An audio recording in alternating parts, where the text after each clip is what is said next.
Hi Manoj. Hi everyone. Gaurav here. Hi Gaurav, good morning. Good morning. How are you? I'm good, Gaurav. How are you? Is it raining? I'm Where also. are you? You based in Mumbai or where are you? No, I'm at Noida Noida. in Okay. in UP, Uttar Pradesh. Okay. So if you want, I can stop the share now and we can test your link. And after that, I'll just do the slide share till we start. We'll start at about 10:05 as there are almost 100 plus registrations for today. Sure. Okay. Sunil,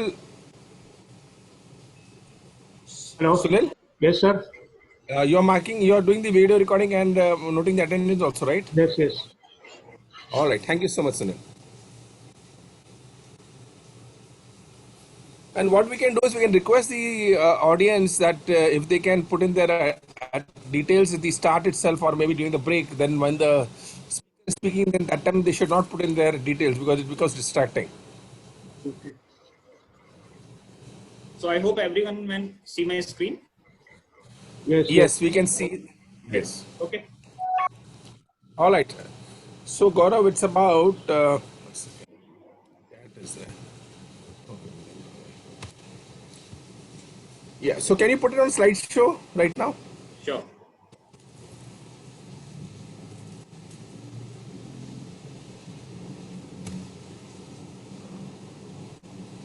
Okay, fine. All right. Great. Okay. Okay. We are good. So we'll start at about 10:05. It's about 9:50 right now. So about 10. I mean, if people join in early, we'll start earlier. Okay. Sure. Okay. All right. Thank you. Thank you.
Breakfast क्या है?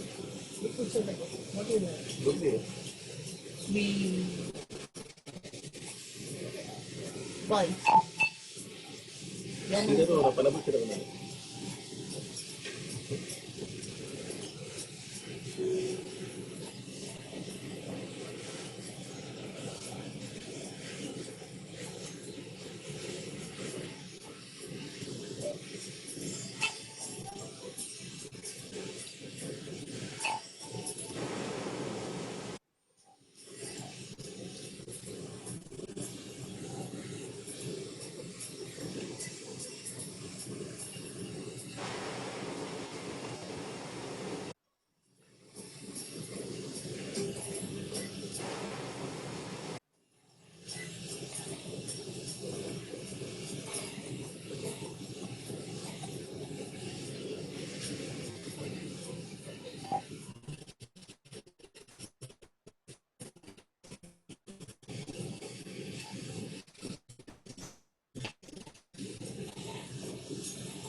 Hello.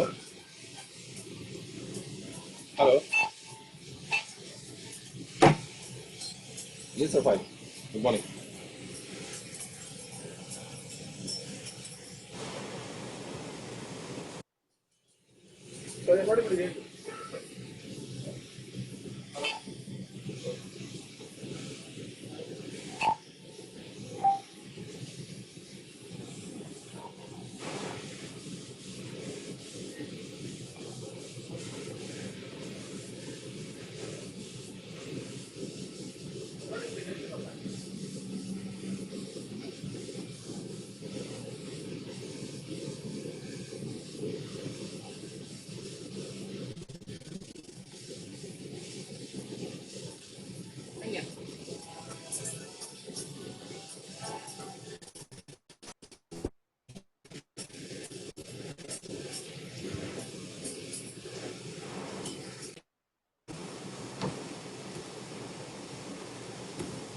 Good morning, everybody. This is Manoj.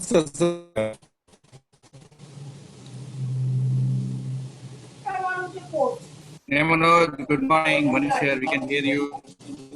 Okay, good. I'm sorry, I stopped the music because it's raining outside, and I think the feedback what I got is that there's too much noise disturbance in the music. So I'm not playing the music right now. So we already have Gaurav here. We have tested the audio as well as the video for him. We'll start in a couple of minutes. Sure. So just a request that those who are joining in now can mark their PMI ID, email address, etc. for the PDUs. You can do it now and during the break. Please don't do it when the speaker is speaking because it will disturb his rhythm.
So audio is there. I guess somebody is asking. Sorry, yeah, I muted the audio for today because there's too Yeah, much of disturbance with the rains outside. Sorry about yeah, that. yeah. No issues. Yeah. I'm just adding some more people who have just called me for the link for the video for today's chat. This thing. So uh, I will stop my share and Gaurav, you can start your share. We will just start in a minute or so. Okay. Sure, sure. Okay.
So in the meantime, participants can look at the images and relate something. So I think Gaurav, it's 10:05. So let's start. Okay. Just give me a minute. So good morning, everybody. Today's speaker for the day is Mr. Gaurav Duper. Gaurav Duper is a strategic thinker, a professional agile and a seasoned IT delivery leader, an author and a speaker. Gaurav writes articles on digital transformation, agile project management, and Scrum. He also writes articles on RPA, uh, artificial intelligence, machine learning, and personal agility in leading online publications. Gaurav has been the reviewer for PMI standards for earned value management and a book on agile contracts. He is also a webinar and a keynote speaker in various global conferences and reviewing committee member in PMO Global Awards 2020. Gaurav has been appointed as a new digital media global directory of PMO Global Alliance and has been awarded an honorary position of senior official of IAPM Switzerland for metropolitan area of Noida, India. Over to you, Gaurav. Thank you so much, Manoj, for having me. And thanks to Priya as well for inviting me to this webinar uh, from PMI. So I welcome you all to this session on how business agility helps in accelerating digital transformation. So I believe in today's VUCA world, business agility and due to unprecedented time of COVID-19, so this digital transformation is becoming very important. So before actually starting the topic, you must be seeing some images on the first slide. So I thought to put something which is closer to nature and human body. So before starting on the business agility part, so I would first like to just share my views on these images. So on the first image, you can see a bird flying, right? So see, the bird flies with the help of its wings. And as bird wants to move upward, it takes an upward angle. It wants to move down, it takes a downward angle. And at the same time, it can also adjust its speed, right? Whether bird wants to move faster or slower or stop, right? So somewhat it is adaptability to the needs and also the environment. So it also regulates its speed according to wind. So see, this is something which nature has given, plus over a period of time through practice, this adaptability is actually achieved, right? Then on the next image, you would find something weird why a chameleon is uh, over here. So see, uh, it changes its colors, right? And though it's used in a negative sense that people also change their colors, so that they change their character, right? So they are not trustworthy. But there is a other side to it. So chameleon actually changes its color to first to reflect its mood, and second to adjust its body temperature, right? So according to the outside environment, it adapts the its body heat and temperature. And the most surprising thing is maybe in around 20 seconds or less than 20 seconds, it can change its color. So see the adaptability part, the quickness and the flexibility it has, which nature has provided, right? And the last image is, I believe, it's very, very prevalent in today's time. So you can see the coronavirus, and in the center you have some sort of immunity, right? So immunity is also a form which actually provides flexibility and agility, right? So the more immunity you have, the more agility will be there, right? And vice versa also. So see, when we talk about business agility, it is not only about speed, it is also about adapting to the changing needs, right? So see, things are changing, and future has become very unpredictable. So how we can bring that predictability and also deliver continuous value. So that's the most important thing.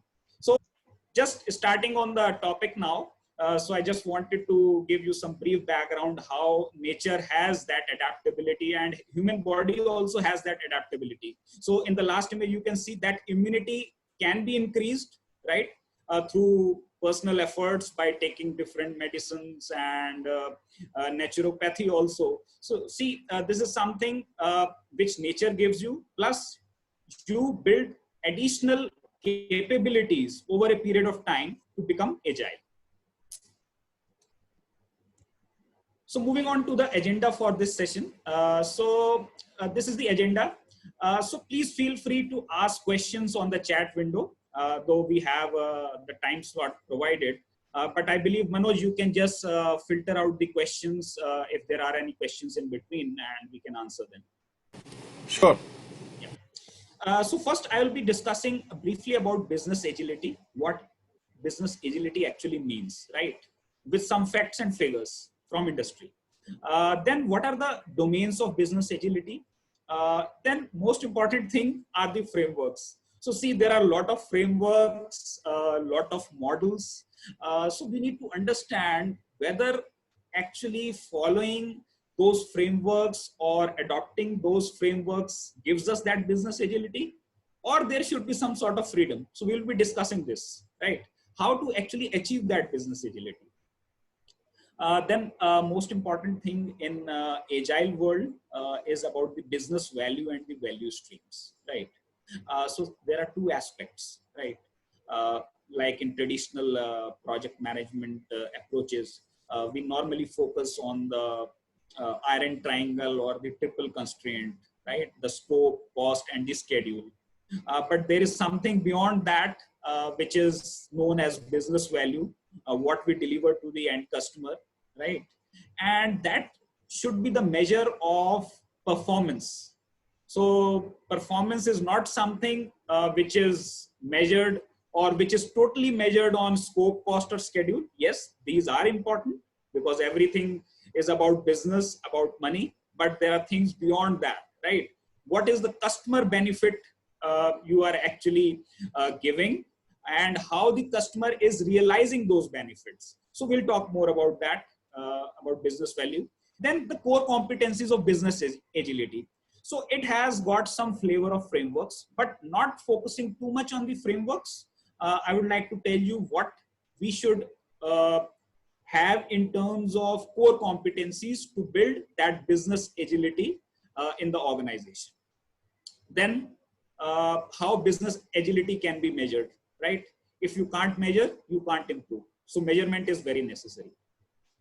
Then about digital transformation, what digital transformation is and how it is linked to business agility, right?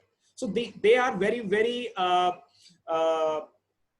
common in terms of features, in terms of principles and values, and also how we can actually align the business agility concepts and principles with digital transformation, right?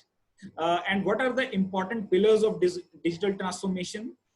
Then how we can achieve that digital business agility, right? Because see, we implement some sort of new initiative, but over a period of time, there could be a lot of changes which comes through the execution cycle, as well as change in the market demands.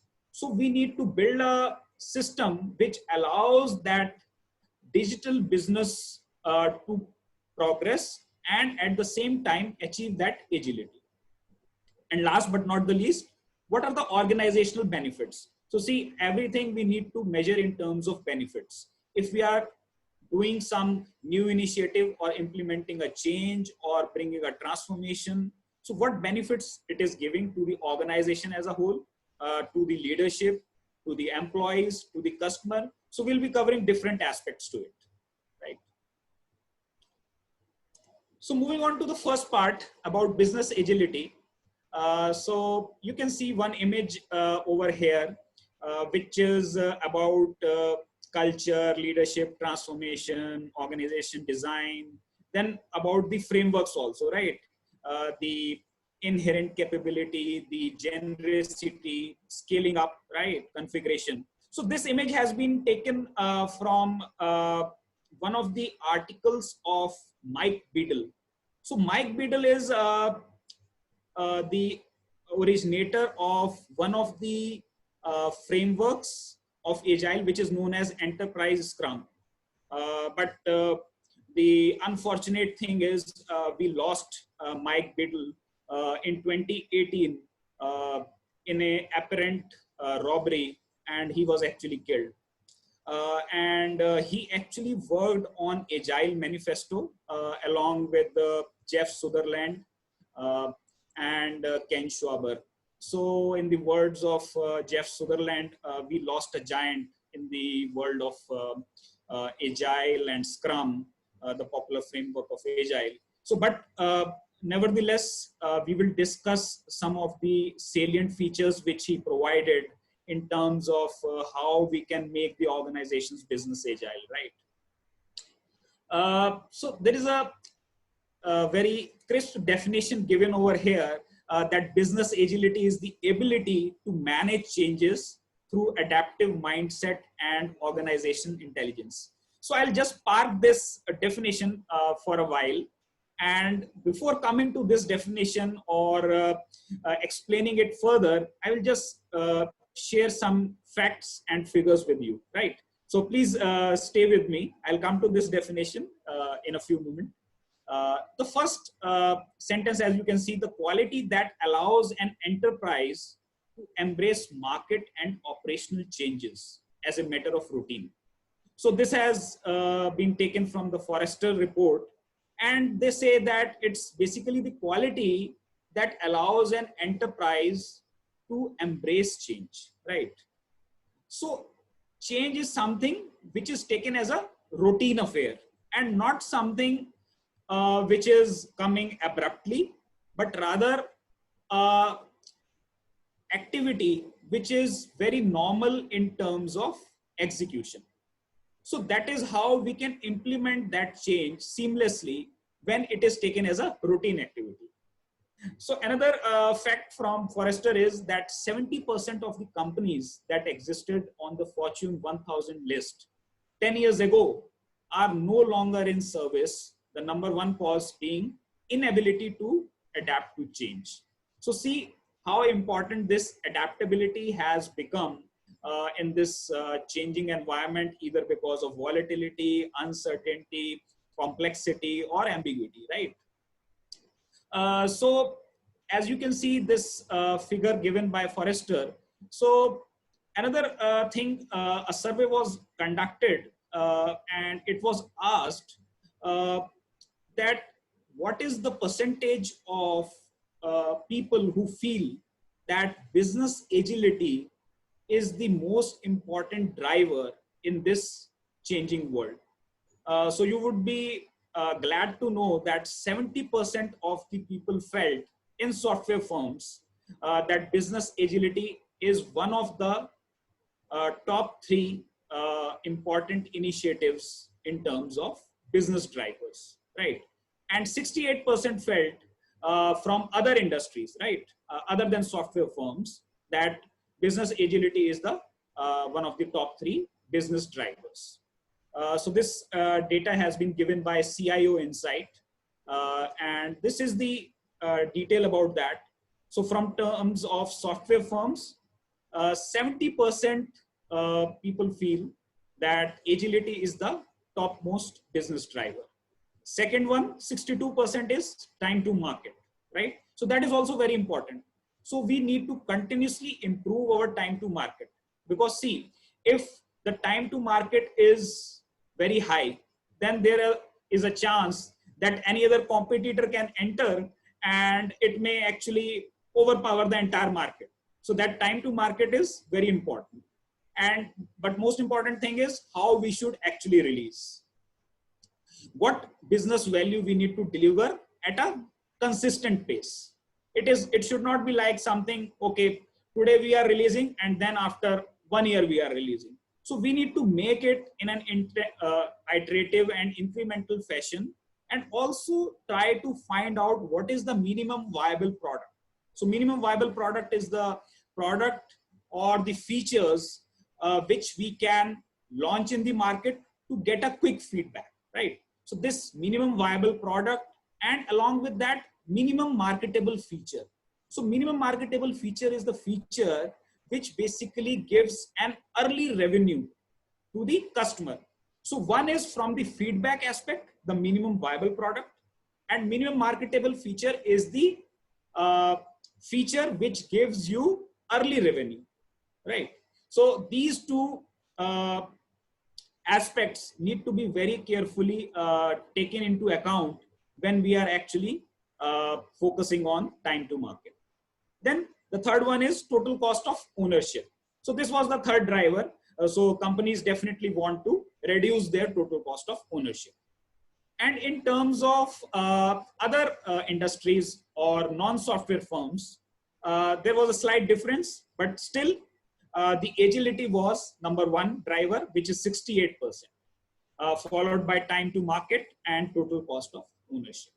So just see this data which has come from CIO Insight in terms of how important business agility is becoming. So now coming to the picture which you are seeing over here. So what basically business agility covers? So it's about culture, it's about leadership, it's about transformation, it's about organization design. So when we talk about the culture part, so culture is more towards building that mindset, right? Building a agile mindset so that people can actually embrace change, bring that flexibility, and also respond to changes in a seamless manner, right? So unlike in traditional approaches where you have a complete change request process, then you seek approvals, do the impact analysis, then do the costing, right? And then you start doing it. So you do have a complete process. The reason is because contract is fixed in nature. And if anything new is coming up, so it may hit your cost, it may hit your schedule, it may require additional effort. So definitely we need to do that. But when it comes to agile delivery approaches, the concept changes. We need to make our contracts agile because this is a change driven approach. Unlike traditional approaches, which is more plan driven, right? So what we can do, we can make our contracts flexible. And we also need to continuously prioritize our requirements based on the business value.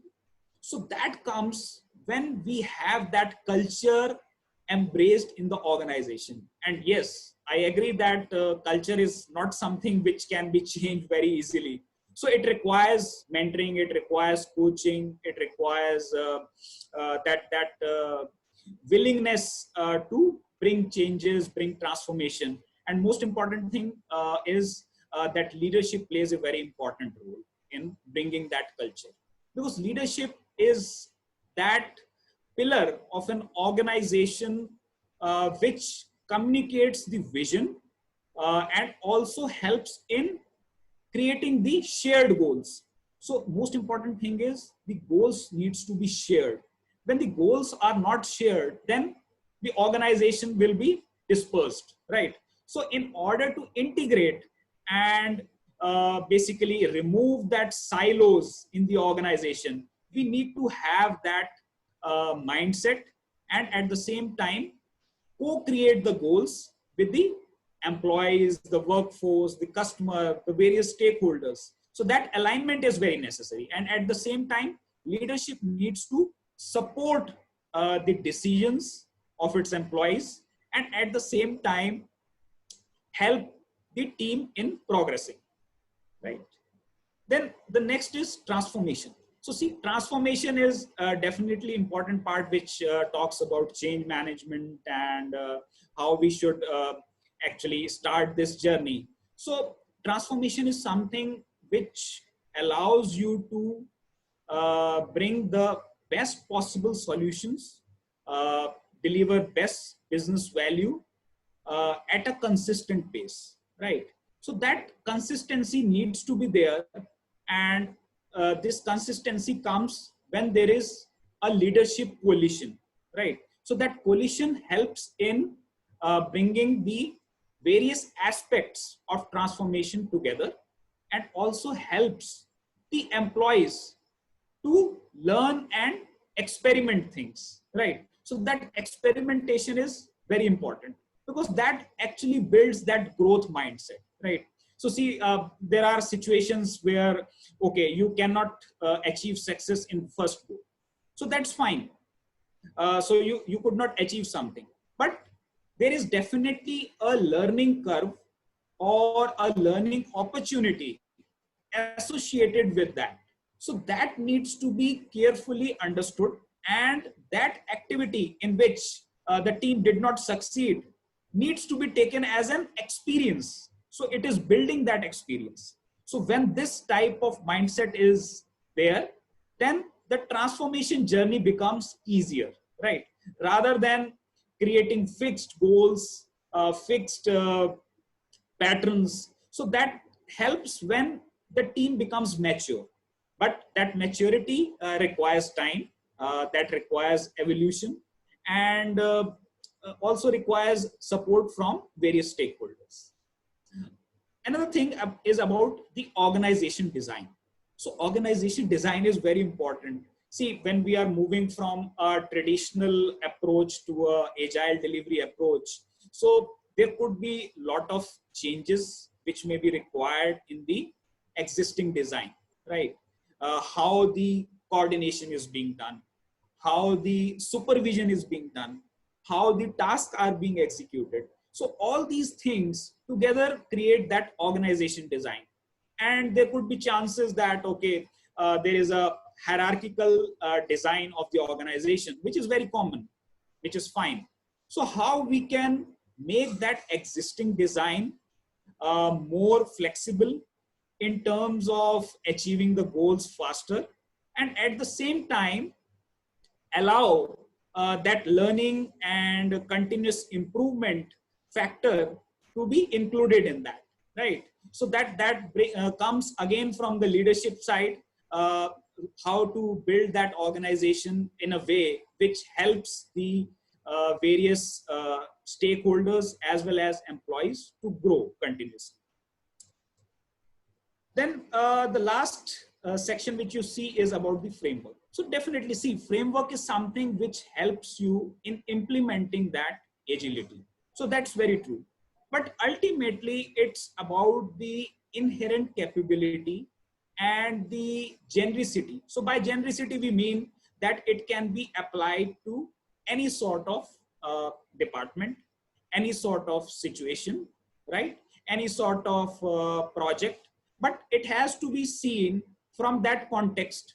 So there could be chances that you may need to club two or three different models. So it is not like something has been prescribed in a particular model and that will fit in your context. So there is no one size fits for all approach.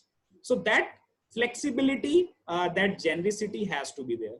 And at the same time, what are the different scaling options? Like if there is a particular framework, it provides a scaling option. Okay, you can scale up your agile teams, your enterprise, so which is very good. But at the same time, whether it provides multiple options of scaling, so that's very important in terms of business agility. And the configuration. So by configuration mean how we can make the changes in the model or the framework itself based on your needs, and how you can continuously evolve or update that particular model, right? So if a model gives a particular contextual type of environment, okay, it can work in this particular environment, but we need to see whether we can make some changes. Does it give that flexibility to implement changes and at the same time provide business value to the end customer? So these different aspects actually together makes the organization agile. And now coming to the definition which tells you about ability to manage changes through adaptive mindset and organization intelligence. So see, it's business agility is as simple as ability to manage changes through that adaptive mindset, that culture, and that organization intelligence. So organization intelligence actually comprises of two parts: the knowledge management, right? And the uh, uh, organization intelligence which it gets, or the organization experience which it obtains over a period of time. So knowledge management is basically your creation, your sharing of knowledge, the experiences which you acquire from different projects, and then implement it towards future or upcoming projects. So that actually creates your organization intelligence. So this ability to manage changes through that adaptability and flexibility brings that business agility. So as you can see, the next slide shows about the business agility domains. So few of the things we have covered in the previous slide about leadership, right? So see, leadership is something which helps you in bringing or obtaining that strategic agility. So strategic agility is nothing but the agility which allows you to communicate your vision, right? So when you have that ability to communicate your vision, communicate your strategy, and how it aligns with your overall or the overarching goals. So that's very important, which leadership can actually bring about. And most important thing is bring a culture of, or foster a culture of, one team mindset. So that is very important in terms of bringing that business agility. So there is no silos which exists between different teams in an existing organization. So we need to build that one team mindset, which allows the team to co-create their goals and collaborate in a better way. So as you can see in this triangle, the agile leadership is the foundation, right?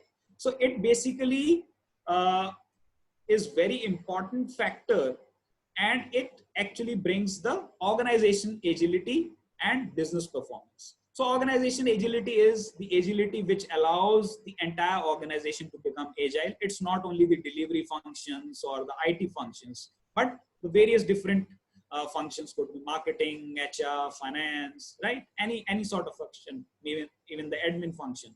So when that organization agility comes, so through that, the business performance is actually improved or measured. Then the second domain is about the operations.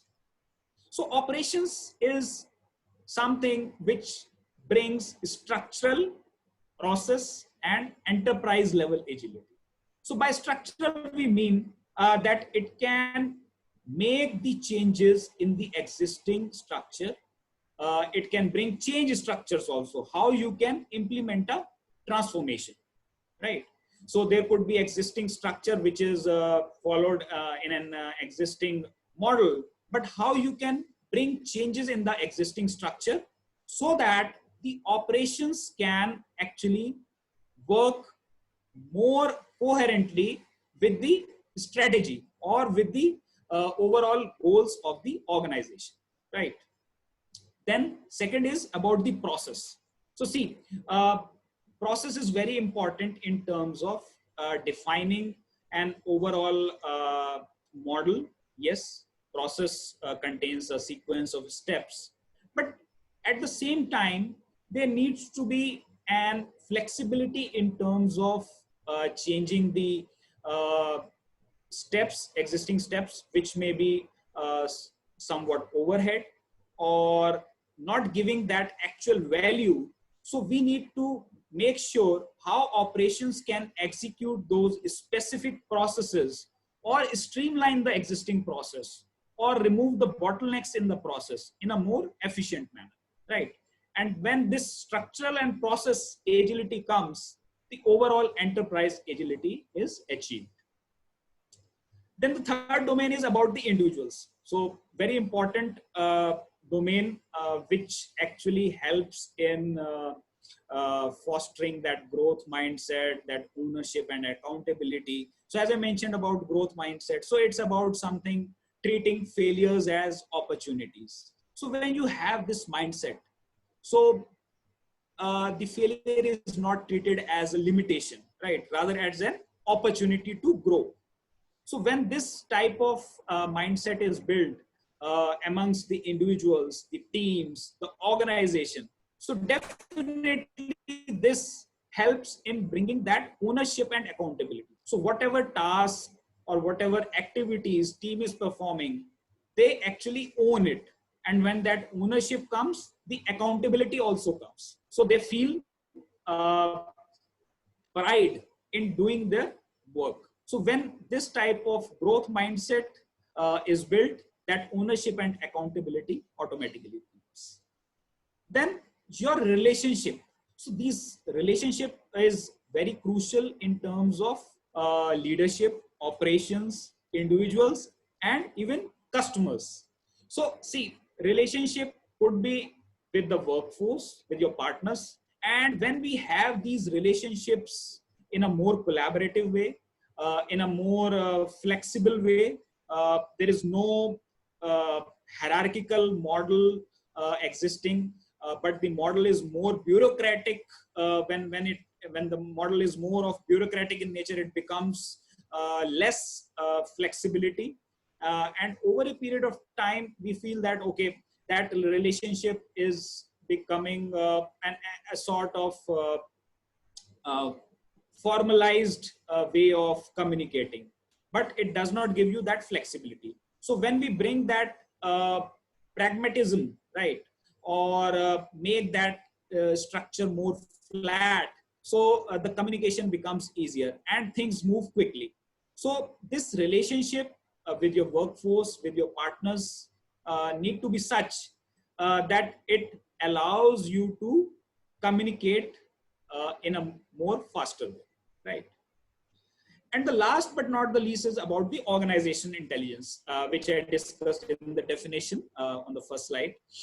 So organization intelligence comprises of the knowledge management and organization learning. And as you can see over here, when the learning increases, your experience also increases. So see, there is a relationship between learning and experience. So over a period of time, when the team and the organization level of learning increases, their experience also increases, because that level of maturity, that level of way of solving things become more uh, prevalent in the organization, and the team shares this knowledge through the organization intelligence.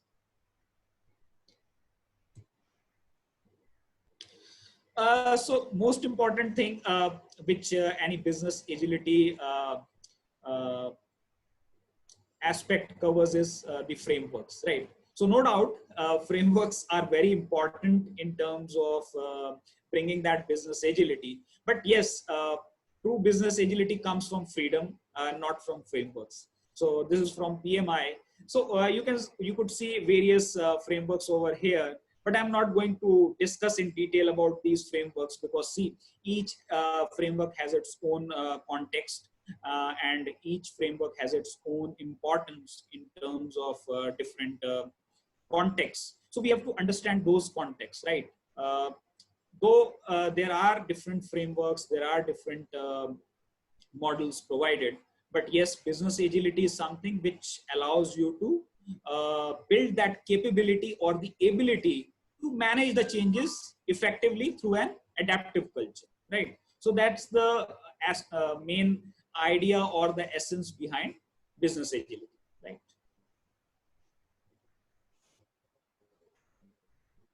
So the next slide is about the business value. So see, when we talk about business agility, the business value aspect is very important. So as I was discussing about the traditional approaches, which focus more on the triple constraints, normally what happens, the progress of the team and the performance of the team are actually mixed up.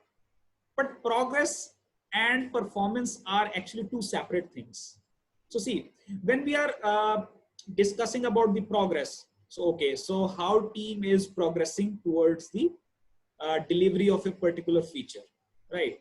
Okay, so maybe we show the status, okay, we are green on scope, we are green on schedule, we are green on cost, right? Quality, right? So these are the different aspects which we show over the progress of the execution. But this is not something which actually depicts the performance of the team. Why? The reason is performance is actually linked to the business value. What business value team is delivering to the end customer. So when we bifurcate the progress and the performance part, though both are important because ultimately we have to deliver the features or the requirements or the services or the product, right? In some time frame. That's true. So every business has its own targets. So we cannot ignore that. But at the same time, we need to understand if there is more of volatility, more of complexity, uncertainty in the requirements, we need to measure the performance empirically. And this is what we need to understand from this diagram over here, which tells you about the business value on the different key value areas. So as you can see, there are 4 key value areas. So this is taken from the evidence-based management from scrum.org. So it talks about more of empirical performance management based on your past performance. You evaluate, you learn, and then you adapt. So these 4 key value measures are your current value, time to market, ability to innovate, and unrealized value. So current value is the value which you are delivering to the end customer as on date, right? So it could be your customer satisfaction or the net promoter score when we talk about various key performance indicators, right? How your customer is feeling about your features, whether your customer is happy or whether your customer is not happy or it's average, right? So we need to understand the performance from the aspect of the current value which team is delivering. And it is not limited to customer satisfaction only. It also includes your employee satisfaction. What is the level of employee satisfaction while working on a particular project, while delivering a particular feature? How the employee feels satisfied in terms of those specific deliveries, and what is the level of learning which a particular team has done through those specific requirements, through those specific features, right? Along with that, it also covers some key performance indicators like product cost ratio, right? What is the cost incurred in delivering that product versus the revenue that product is generating, right? So it's as simple as your cost versus revenue.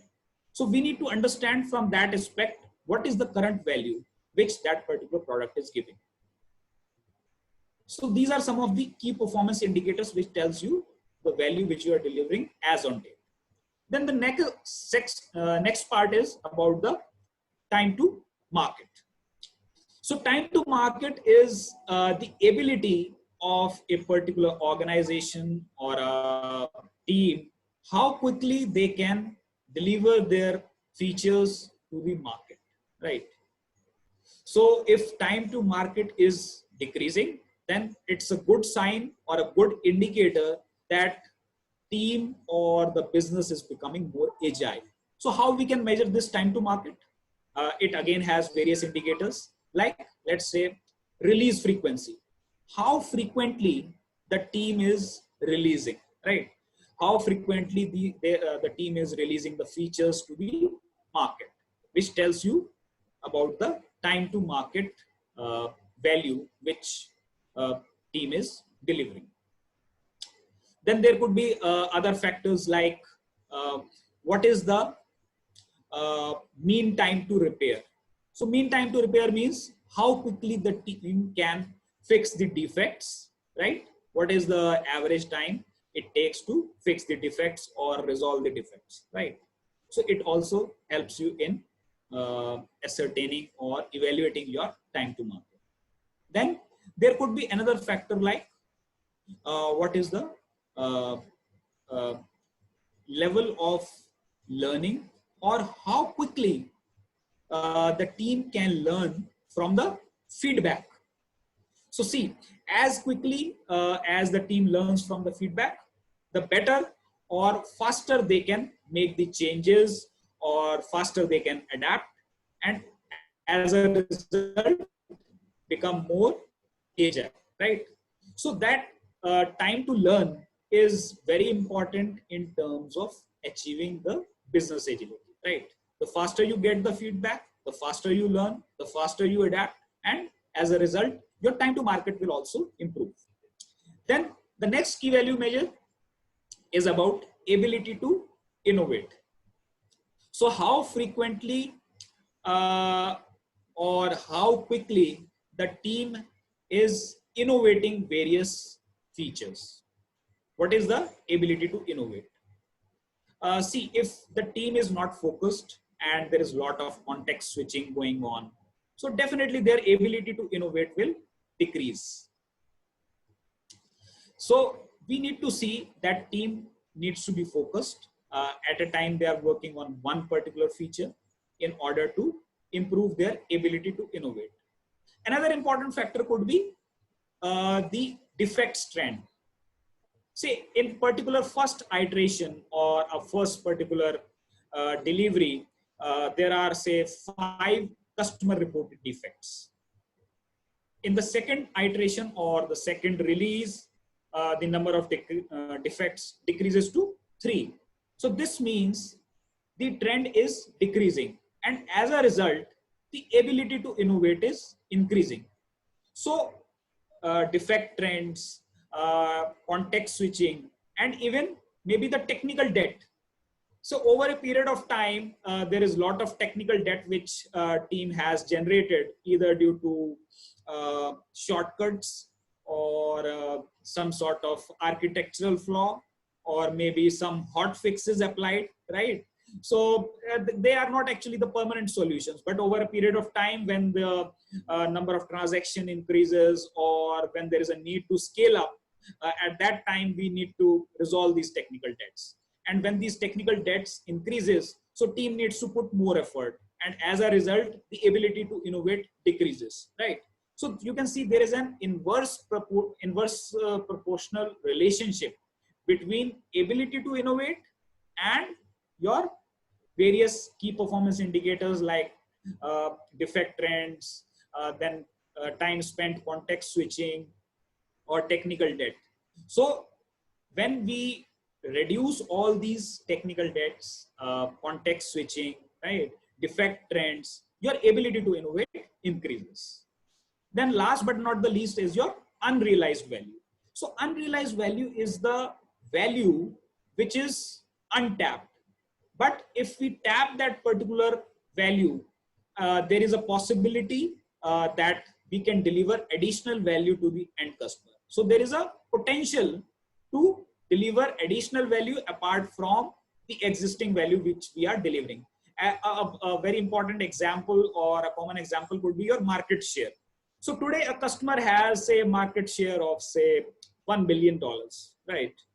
And there are few areas which the customer has not explored, but over a period of time, the team has learned the processes and the various functioning of the customer, how it operates.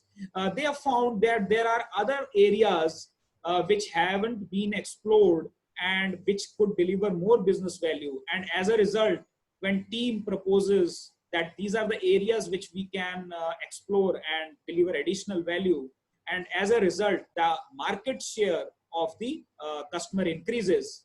So this helps you in exploring or realizing that unrealized value. So on these various features, we need to actually evaluate our business value rather than totally on the scope, cost, and schedule, right? So as you can see, there are various hybrid approaches also being followed, where you follow the traditional methodologies as well as some agile approaches also. So which is fine. from the execution perspective, you build iteratively and incrementally and deliver business value at a consistent pace. But at the same time, you do the various other aspects of planning and design in a traditional fashion, so as to make sure that you achieve your objectives, and at the same time allow the flexibility of prioritization of the requirements, prioritization of the changes based on the business value. So moving on to the next part, which is about value streams. So value streams are very important in terms of the value proposition which we deliver to the end customer. And it actually tells how a stakeholder will receive value from an organization. There could be a lot of value added or non-value added activities going on in a particular process. So the objective is how we can reduce those non-value added activities and deliver consistent value to the customer, and also remove any possible bottlenecks which could be there in the existing process. So for that, we have to actually take a outside in view. So by outside in view, we mean how the outside world or the outside view of that process is responding to the existing value stream, right? So for that, we have to do a mapping. So as you can see, there is a value stream mapping, which actually tells you how you are going to achieve those particular objectives.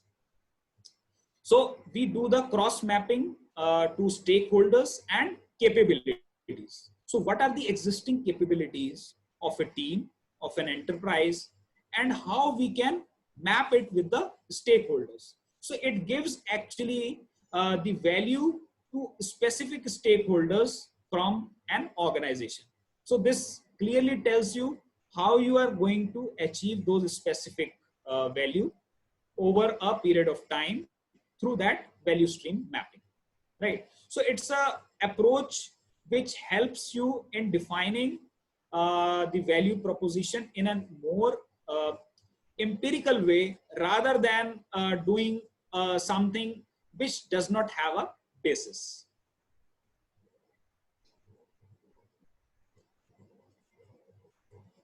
So Manoj, a quick time check. Do we have any?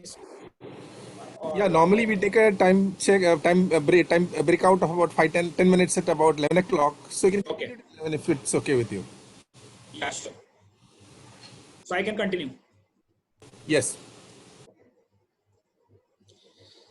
So see, next is about the core competencies. Though it is taken from the scaled agile framework, but see, these core competencies of business agility actually builds the mindset in terms of various competencies, whether it is team or technical agility, the agile product delivery, the enterprise solution delivery, lean portfolio management, organization agility, continuous learning culture. But at the center of it, you can see there is a customer centricity. And at the same time, we have to measure and grow. So these are the different aspects which tell you how the business agility of an organization is, how we can further improve it through these competencies, through these capabilities. What are the gaps which are there, or what are the potential areas which could be improved? So these areas are like team and technical agility. So what are the skills required, or what are the capabilities required for a particular team in order to deliver various projects or various programs, portfolios, right? So it helps in bringing that skill competency matrix, which allows you to evaluate the existing capabilities and what improvements could be made. So this technical agility allows you to build the teams cross-functional, and at the same time, it allows to build teams which are actually cross-skilled. So when we talk about agile delivery approaches, so when we say there is a one team mindset, so it could contain people from various functions and various skill sets, right? And various backgrounds, right? So how we can make them technically agile, how we can build those skills so that team can collaborate well and deliver value towards a common goal, right? Then we have, say, agile product delivery, which talks about various agile teams, then continuous quality which we deliver, right? How we can make the solutions more resilient and sustainable. So that's the most important part when we talk about business agility. So we need to cover the business resiliency and the sustainability. So you have built something, but tomorrow if the situation changes, right? Like in current situation due to lockdown or a work from home culture, right? Which is being propagated due to this social distancing. So now we need to see how we can make our solutions more resilient, more sustainable, and at the same time, there needs to be business continuity. So when these type of factors are taken into account, the businesses become more agile. And in subsequent slides, I will be discussing how digital transformation actually builds that business agility, and how business agility actually helps in accelerating that digital transformation. So these are the various competencies in terms of lean portfolio management, right? How you can make your processes more leaner, how you can make the culture of continuous learning, right? Relentless improvement, and how you can actually make the leadership also lean agile. So basically it is about uh, the leadership which helps the teams to grow, which helps the teams to support in their decisions, and at the same time it allows the team to learn and experiment, right? So that's the most important aspect which actually helps in evolution.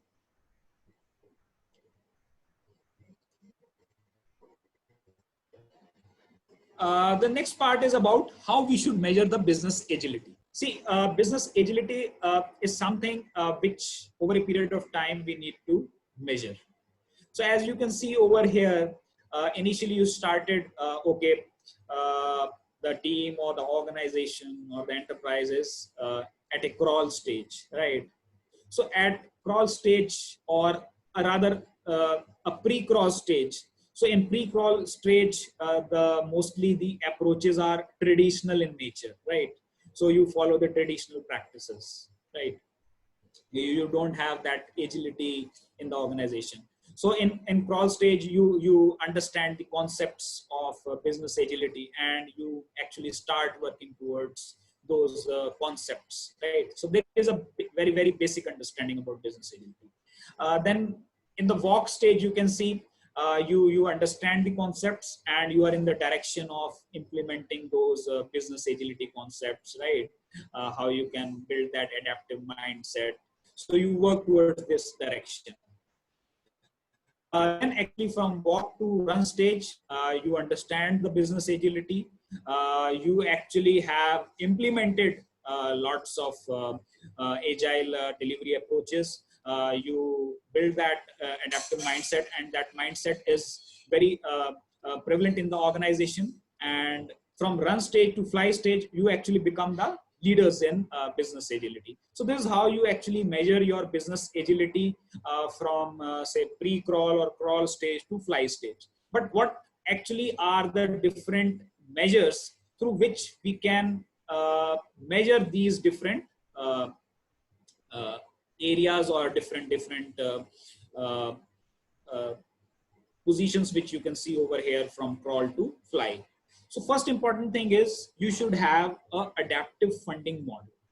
So adaptive funding model tells you that the models, the funding models should be such which allows you to fund the business outcomes, right? And not the business features. So there is a difference, right? If you are funding the business features, then you are actually making it very tightly coupled. So for a particular feature, you have actually funded this much budget. But tomorrow, what happens? If that feature is obsolete, that feature is not required, then what's going to happen? What's going to happen about your fund? So this means your fund or your model is not adaptive. So we need to think from the aspect of business outcome. What is the outcome we are expecting from that particular feature or of any other particular goal which we have defined? When we do that, then our model becomes more adaptive, and there are chances that we can reallocate the funds, right? Unlike in the approach where we tag the funds with a particular feature. So when we do it on the basis of business outcomes, our funding model becomes more adaptive. Then the second is about the value streams, how we can maximize the value creation. So in the last slide, we saw about the value streams. So when we map our features or the products or the outcomes with value streams, so we become more business agent, right? Then relentless improvement. So how relentless improvement helps in measuring the business agility? So it builds a culture of learning and experimentation. So as this culture of learning and experimentation is fostered in the entire organization, so there is definitely a culture of continuous improvement which comes.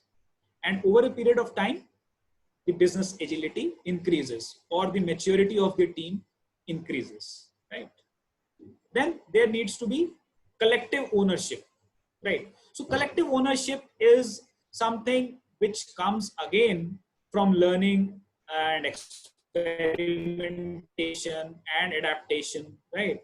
And participative type of culture. So collective ownership helps in shaping the organization strategy. So organization strategy involves how we can co-create the goals, how we can bring all the employees and all the stakeholders together to understand the business value for a particular feature or a particular scenario or a particular initiative, right? So when that aspect is clear, when that participation or alignment is there between different stakeholders, the collective ownership is there. And through that collective ownership, we measure the business agility. What is the level of collective ownership? The next one is about the MVP test, the minimum viable product, right? So it's a sort of prototype testing. See, when we build this prototype, we seek the feedback from the user. So it helps us in building the further features or learning from the existing deliveries in a better way so that we can adapt or adjust our subsequent features. So it allows you to learn the feedback, and as the feedback becomes quick, we actually reduce the amount of risk. So it helps us in building more valuable products rather than products or features which may not be required at a particular point of time by the user. So this MVP test is very important in terms of delivering or measuring the business agility. Then last is about the OKRs. So OKRs are your objective and key result areas. So objective and key result areas allows you to do the goal setting collaboratively. So in OKRs, the basic aspect is the objective and the key results. So objective tells you what you want to achieve, and key result tells you how you will be achieving it, right? So it actually helps you in reducing the feedback cycle, right? So as MVP also helps you in taking that feedback from the customer, and OKRs actually help you in reducing that feedback cycle. So unlike in a 1 year time frame release, you reduce that feedback to say 3 months or 1 month or maybe shorter, so that you get the quick feedback and you adjust your results according to that feedback. So OKRs allow you to reduce that feedback cycle in the overall landscape of building that business agility in the organization.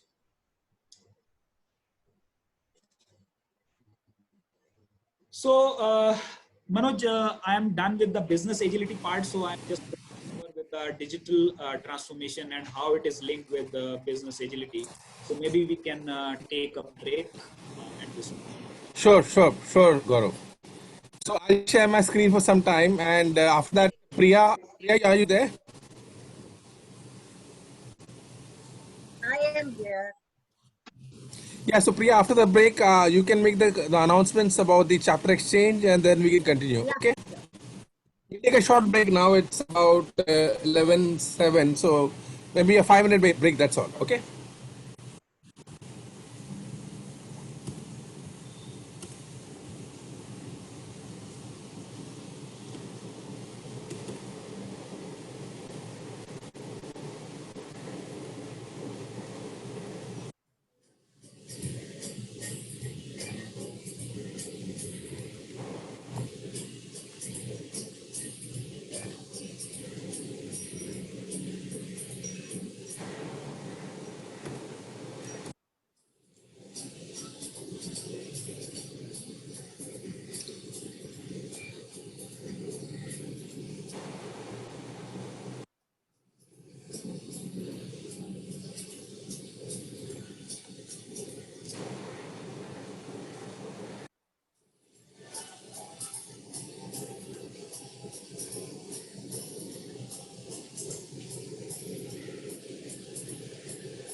Hi.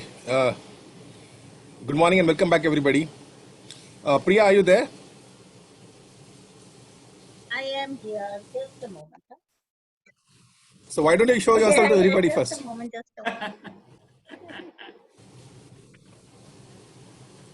So as Priya comes live, I just want to tell the entire audience that most of the speakers what we've been having in the entire COVID-19 lockdown has been a lot of efforts from Priya. So thank you so much, Priya. Sponsored by Priya. Hi, Priya. Yeah, hi Gaurav. Very nice talk. Thank you for spending your time with PMI Mumbai chapter. Excellent approach to business agility, and I'm looking forward to digital transformation as Yeah. well. Now it's the most important part. Yeah. So if y'all can see my screen, I will just share a small PPT. Okay. And it's a same PPT that I have been displaying. Few updates to it. Yeah. So hello everyone. My name is Priya Patra, and I'm your Vice President Outreach. And first of all, again, thank you for choosing me to lead this portfolio. And I'll definitely do my best to increase the outreach of PMI Mumbai chapter. Okay. So these are the key elements we discussed, and I don't want to go through it. We have already discussed this before. And just to let you know, we have already done collaboration with two chapters in May, that is PMI Mumbai as well as PMI Czech Republic. And we had a SME panel discussion on key skills for project managers in COVID era and beyond.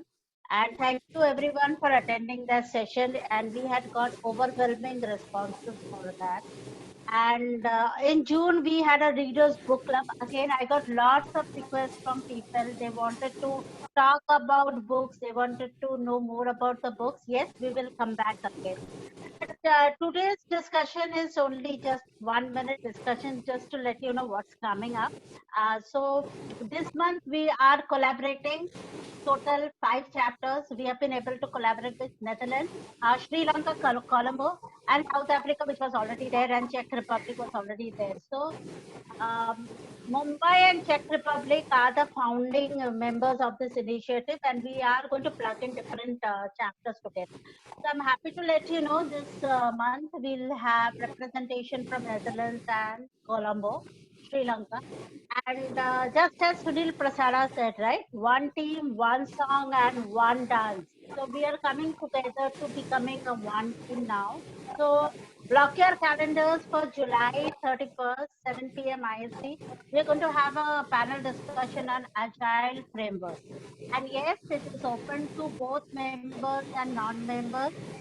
Please circulate when you get the mailers. You will get the mailers by July 15th. Please circulate that to your friends, families, whoever want to attend this. This is open for both members and non-members. And thank you for your continued support. And Gaurav, we are also invited since it is open to non-members as well. Please extend it to your friends. I will share the invite to everyone, to you as well. And all PMI Mumbai chapter members, you will get an email from admin to register for this event. So with this, I think I'm done. We have also created a community on the chapter collaboration platform. Do request membership on that. It is ccp.pmi.org. And the name of the community is PMI Chapter Exchange Program. So please do ask for membership, and you will know what's going on in this initiative. So thank you, Manoj. I'm done. So with this, I hand it back to Gaurav and Manoj. Thank you, Priya.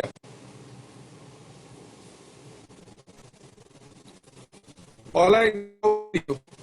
Okay, thank you. Start. I will be sharing the feedback form link also, as well as the team, as well as the admin team will also be sending out the link.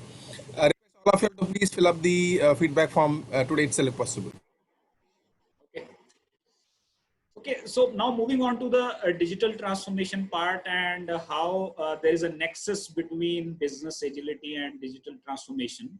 So we'll be discussing that now. So see, in this VUCA world, and there is a need of things which we never thought of. and now it's a time to make our processes digital, and not only about the technology part, but it also covers about people and the processes also, right? So as you can see, digital transformation is the use of new, fast, and frequently changing digital technology to solve problems. But yes, these problems are not only related to automation or the disruptive technologies like artificial intelligence, machine learning, right? Or robotic process automation. But again, it takes us back to the basic idea where we talked about the flexibility, the nimbleness, and how we can implement the changes with an adaptive mindset. So see, digital transformation also has an element of change. Yes, that's true.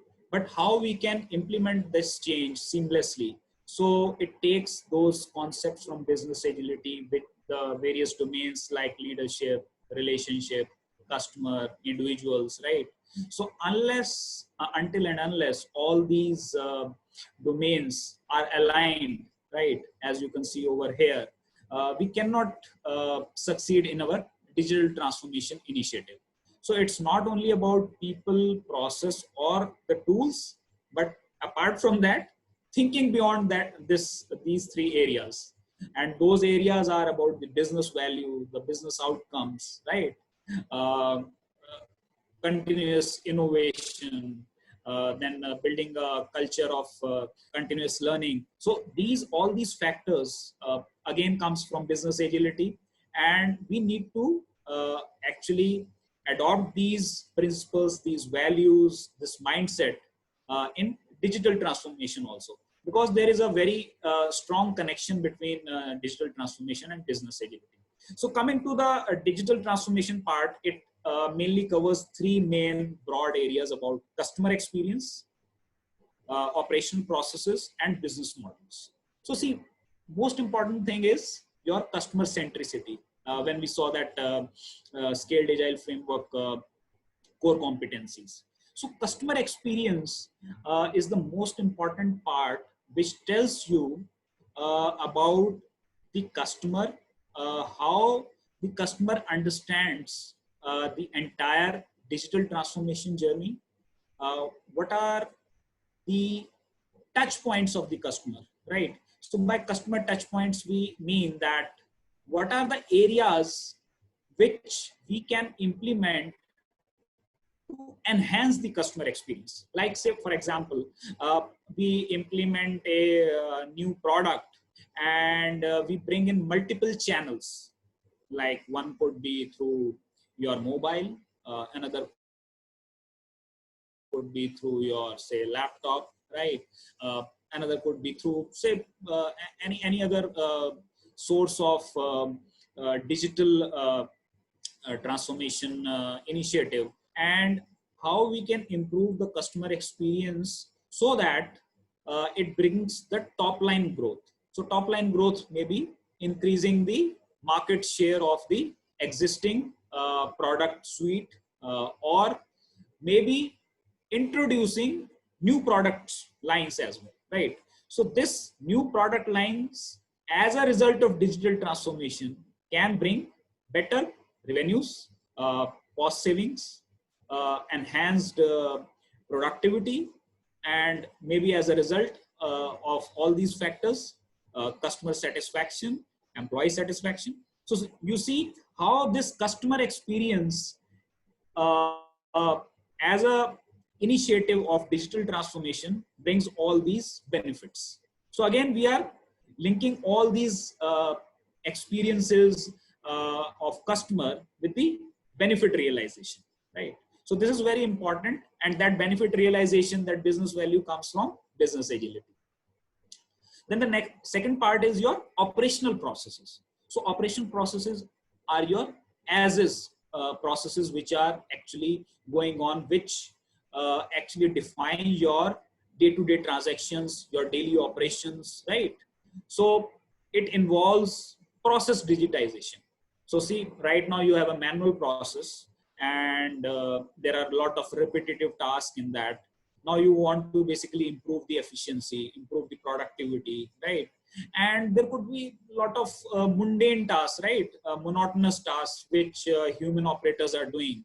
And if you digitize your process, there are chances that your efficiency will increase, you can improve your productivity, you can save costs, right? So this process digitization will involve uh, making your existing manual steps automated, as well as there could be various sources through which those manual processes are getting the data for processing. So you have to actually digitize your those specific sources as well, right? Like as on date, you are, let's take an example of say invoice processing. So what invoice processing? It basically, you are getting invoices from your suppliers or your vendors, and your system, your as a system is actually processing those invoices for payments. But see, there could be different formats which could be used. There is no consistency in the formats. So this digitization will help in doing some sort of standardization, making your processes or your different sources in a digitized form. Like you can store your data in database or your PDFs or your Excel files. Now again, when it comes to data, so data could be in two forms, structured or unstructured. So it's comparatively easy to process the structured data, right? Because you have defined rows and columns and locations where each particular field will lie. But when the data becomes unstructured, right, you have to extract something from the text, extract something from email, right? So that is unstructured data. Or maybe extract something from the image, right? Maybe you have to recognize an image and then do some processing. So for that, you need to have some technology in place which can read this unstructured data. You need to have some OCRs, optical character recognition, or some artificially intelligent or machine learning enabled systems which can actually recognize different images, different data sources, or extract data from unstructured formats. So once this process digitization is in place, it will also help the businesses to streamline their process, right? So your processes are streamlined, your different manual processes are automated. So as a result, it improves your productivity, you improve the efficiency, and it also brings your customer satisfaction. It also improves your employee satisfaction. Then in operational processes, you also allow worker enablement. This means the work location of the process and the work location of the operator are not now restricted. This means the worker can work from any location to execute that process, right? So it helps you in doing remote work, right? Or managing your operations remotely. So we'll be seeing how we can do that in subsequent slides with the help of technology, right? And it also helps you in managing or improving your performance. So see, three aspects from operational processes: process digitization, worker enablement, and performance management. Then next you have the business models. So how business models can help in making the digital transformation more effective. So you have digitally modified businesses where you have various processes, sub-processes, and you have linkages with different departments, because there are scenarios where one process is getting information from, say, another process. Like there is, say, a manufacturing process. So now it has to interact with various other departments like finance, marketing.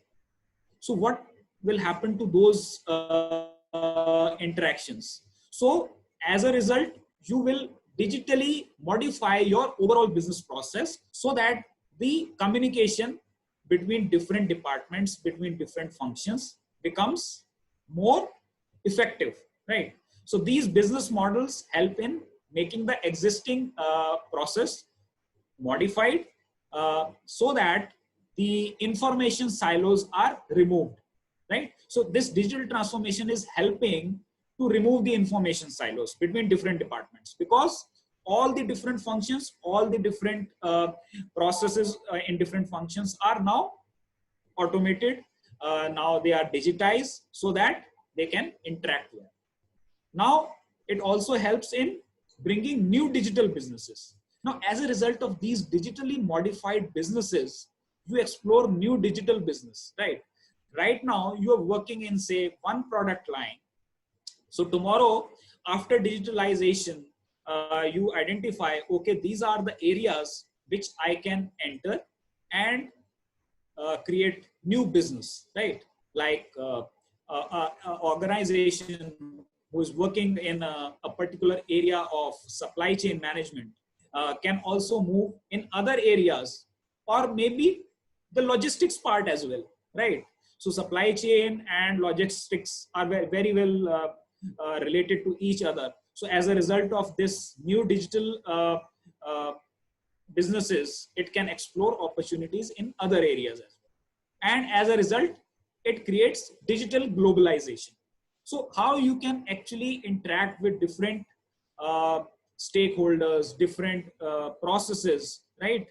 Maybe different geographies through this digitally modified businesses and new digital businesses to achieve globalization of digital economy, right? So this digital transformation helps the people, the process, the tools to actually deliver effective and enhanced customer experience, enhanced operational processes, and enhanced business models. So these are the 9 elements of digital transformation. So this is taken from MIT Sloan Management Review. Once this slide deck is available, so you can visit this link. So this talks about very interesting aspects of digital transformation. So it helps you in transforming the processes that were non-digital or manual to digital process. Now, before actually implementing this digital transformation initiative, we need to also understand what are the steps which are required for a successful digital transformation. The first and the foremost thing is to build a leadership coalition. So this leadership coalition will help in bringing all these stakeholders, whether internal or external, whether it's your workforce or your partners or your outside vendors. So it allows you to create a common goal, work towards that common goal, and deliver the business value so that it gives benefit to all the stakeholders. Then when this leadership coalition is built, they communicate their vision, the transformation initiative is clarified. So it helps you in defining an end state or define the new business process, right? So this defining an end state or defining the new business process is your to-be process. The existing process might be your manual process, which is your as-is process, right? And as a result of this to-be process, it is not only about that automating those specific steps, but also streamlining your existing business process. Because when you start this digital transformation initiative, there are a lot of things which you were not able to do, or which you were not able to rectify or modify in the existing process. You can actually do the changes, streamline your existing process, create new ways of working, efficient ways of working, before actually going to automate that particular process. So it helps you in removing the underlying inconsistencies or bottlenecks also, right? And that happens from your value stream mapping. So value stream mapping again goes back to your business agility aspect. where you are actually mapping all the value proposition and how the stakeholders will receive value, right? And you do all the at each step, what are the value focused areas, which are the non-value added items. So you remove those non-value added items, and then you go on to automate those value added items, right? So see, now that linkage is moving towards those business agility concepts. Then build a transformation roadmap. So that roadmap helps you in defining how the business benefits will be realized in the entire journey, right? So see, digital transformation is not a process or not a sequence of steps which you are doing, but it is something which allows you to continuously learn, experiment, evolve, deliver value, and then again continuously improve and deliver iteratively and incrementally. So again, it goes back to the business agility concepts. Then adapt and learn. So this is the most important aspect of business agility, and that's the most important parameter of a successful digital transformation. Because see, it is not necessary that in one instance you can get the results right. So that's fine. Implementing the right solutions for the right customers at the right time. See, everything is right, then there is no need for any sort of adaptability or any sort of learning or experimentation. So, but from those experimentations, from those failures, we have to learn and identify the opportunities which we can work upon and improve. So that adaptability and learning part is very important. Then we need to identify the key performance indicators to measure effectiveness of the initiative. So it goes back again to the business value, where we talked about the current value, the time to market, ability to innovate, and unrealized value. So this is how you can see relationship or the nexus going between business agility and digital transformation. So in subsequent slides, I'll be discussing more about this nexus and what are the pillars of digital transformation. So let's see how it goes. So see, these are the 4 pillars of digital transformation, which talks about stability, reliability, agility, speed, and the customer experience. So see, everything is centered around customer experience. So these are the pillars of digital transformation. And you see the role of agility, which helps you in adaptability, ability to manage changes, right? To deliver innovative solutions, changing your direction, right? As per the requirement, as per the need, right? Then stability. So see, why stability? See, if you do not have the stable processes, if you do not have the consistency in the outcomes, then definitely the results will also be impacted. So stability is the most important aspect. You need to actually build stable solutions, because see, through stability, you can achieve reliability as well as you can actually do scalability. If the process is not stable, you cannot scale up, because see, if the exception rate is higher, in one scenario, the process delivers some results, and in another scenario, process delivers some other results. So we need to actually see how we can make our processes stable. So Manoj, just give me a moment. I'm just going to connect my adapter. So it's Sure. just give me a minute.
Yeah. Sorry for the uh, inconvenience.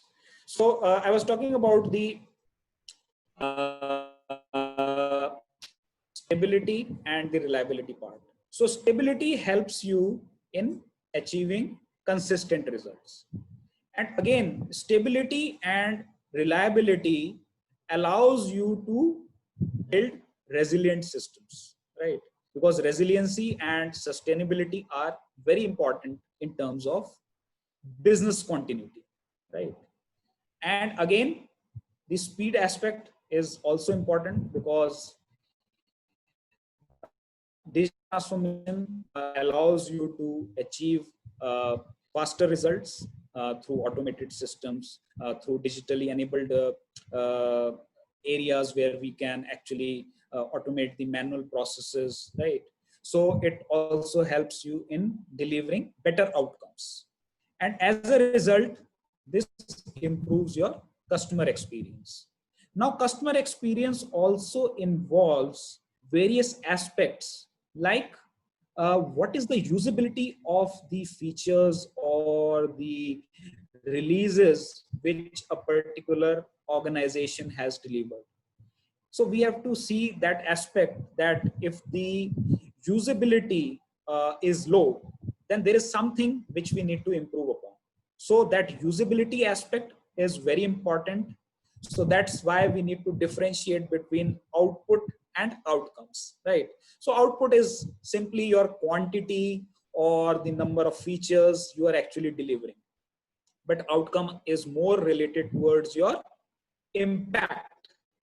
What impact has brought about in terms of your releases or your services? What is the return on investment, right? What is the profit, or what is the profit margin which customer has actually realized from these digital transformation initiatives, right? What are the even new ways of working, right? How it has enhanced the employee morale or the motivation. So it is not only about the monetary features, but about the motivation level also. How it has improved the overall market share. So these are some of the aspects which defines your customer experience. So for those customer experiences, we have customer journeys, right? How the customer has actually delivered or realized the business value in the entire value chain. And that gives us the concept of the value streams. So see that connection between business agility and the digital transformation, which allows you to bring stability, reliability.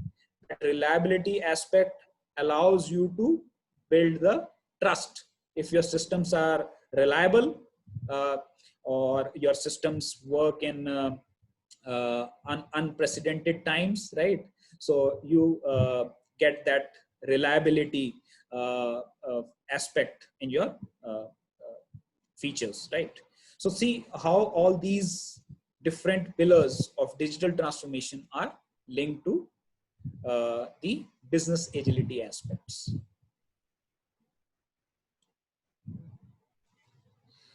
So next is about the digital transformation or the digital ecosystem, right?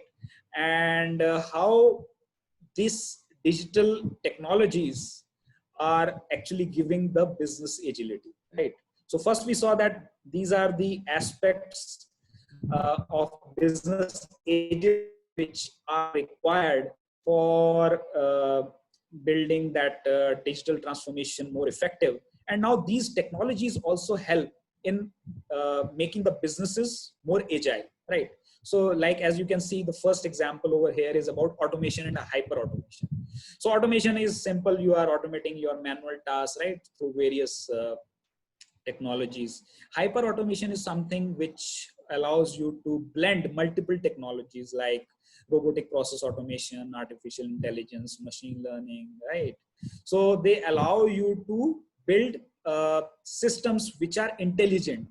Like robotic process automation is more focused towards building or improving your manual and rule-based processes. But where you would require more of human judgment or human discretion is there, right? The rules are decision based, right? Those are not repetitive type of in nature, but more of decision based. So there you need hyper automation or intelligent automation. Like you want to analyze sentiment analysis, like what would be the behavior of the customer for a particular product post COVID-19, right? Once this situation is gets to normal, or once this complete unlock will be there, what will be the sentiment of the consumer for a particular product? So such type of situations need to be taken care by artificially intelligent and machine learning systems, right? And now this automation and hyper automation helps you in managing the changes in demand and supply, right? How it does that? It creates a balance. So see, if today there are say 1 million of transactions, and tomorrow the business grows and the number of transactions grows to say 2 million or 5 million transactions per day. So it becomes difficult for the manual processes to handle such large volume. So it helps you in creating that balance between change in demand and supply, right? Then it also helps you in managing the variability in outcomes, because the reason is your earlier or your as-is processes are not standardized or not streamlined. So there will be more variability in the outcomes. But when you make your processes digital, you need to standardize your processes. And when you do this standardization, the variability is removed, right? So you will be having consistent ways of achieving the outcomes. And that's how you deliver continuous value at a regular cadence. So this actually helps in delivering the business value through the principles and values of business agility. Then this also helps you in achieving scalability and extensibility, right? So you need to scale up, or maybe sometimes you need to scale down also based on your demands and supply. So that scalability aspect and the extensibility aspect is allowed through automation and hyper automation. And at the same time, it also builds the organization culture. So see, all these aspects somewhere relate us to the business agility, about culture, the scalability, then changes, right? And as you would see over here, the Gartner predicts that by 2024, organizations will lower the operation cost by 30% by combining hyper automation technologies with redesigned operational processes. So there are two parts. So you need to redesign your operational processes, and that you will be doing through value stream mapping. And then through hyper automation, you will be doing the digitalization of your processes. And one technology, which is robotic process automation, the market is expected to reach by to 2.7 billion by 2022 and $10.7 billion by 2027. So these are some of the facts and figures from Gartner. So in terms of agility, again, we have cloud technology. So cloud basically gives you the flexibility and the adaptability to access various tools or various services as and when needed. So this is basically a pay as you drink model, right? So based on your need, you actually use them and pay them, rather than having the entire infrastructure on premise, right? So it is now on cloud. So it gives you that agility in terms of cost, in terms of usage, in terms of managing your changes. So it allows you to build that innovation rate. When we talked about business value, how we can increase the ability to innovate. So through cloud services, it allows you to increase your innovation rate. Then it also helps you in increasing your flexibility and scalability, because you don't need to maintain the entire infrastructure, right? You have public cloud services, hybrid cloud services, right? So it allows you to manage, build, and release through cloud services. So now you do not need to maintain the entire infrastructure. You do not need to manage the entire high-end cloud computing engines on your servers.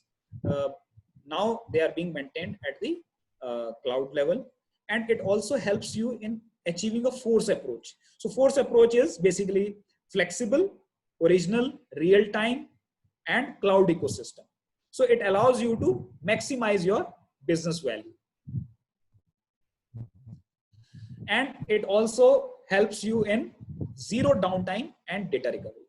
So when everything is available on cloud, so there will be zero downtime in terms, because if your server goes down, if your there is any exigency, or is there any situation which you are not able to cope up, and through cloud services you allow business continuity and your systems become more resilient, right? And it also helps you in recovering your data, because the backup is being taken on the cloud, right? So now do not need to basically maintain or take backup at a regular interval on your local servers. So it's again a form of business agility which is provided by the cloud services, right? So it allows you to build that infrastructure on the cloud and gives you innovation ability, flexibility, scalability, and at the same time business agility. The next is about, so again, there is some data about cloud services. So Gartner has predicted the cloud services market to grow from $182.4 billion in 2018 to $331.2 billion in 2022. So just see the rise in these 4 years. So it is almost doubled and attaining a cumulative annual growth rate of 12.6%, right? So these are the facts and figures which allows and helps you in understanding these technologies which provide that business agility. So it is giving that flexibility to the entire business to run effectively and manage their changes, manage their unpredictable situations, right, which may happen during any sort of environment. And the third one is about big data and analytics. So again, analytics is all about taking data-driven actionable decisions, right? So as you can see in business agility, it's all about empirical approach. Empirical approach is basically evaluating your past performance and then adapting and learning through that basic past performance. So how you can do that evaluation? So you need to have some data in place. So it allows you to do data-driven actionable insights, and that's possible through analytics only, right? So see how these business agility concepts and digital transformation are so interlinked, and these technologies help you or the businesses to become more agile, right? Then it also helps you in bringing that buying agility. So how buying agility? So see, as you grow, so there is a linear scale out cost. So it is not like that as you are growing, the cost is increasing exponentially. It's not like that. It's linear. So today you have say 1 million transactions, tomorrow it becomes 2 million transactions. So the cost is linear. The scaling cost is linear. And sometimes it is decreasing as well, right? So as you scale more, the cost is decreasing. Another part is OPEX, the operational expenditure, and capital expenditure. So see, earlier, all these aspects of building these digital solutions was more of a capital expenditure, right? So you do capital investment and you have to make the entire capital allocated. But now with this agility, big data and analytics, they are actually converted into operational expenditure. It's your normal operational expenditure, and now you do not need to make heavy investments in terms of capital, right? So just see the aspect of agility it is giving in terms of buying. So whatever you need in terms of computing your various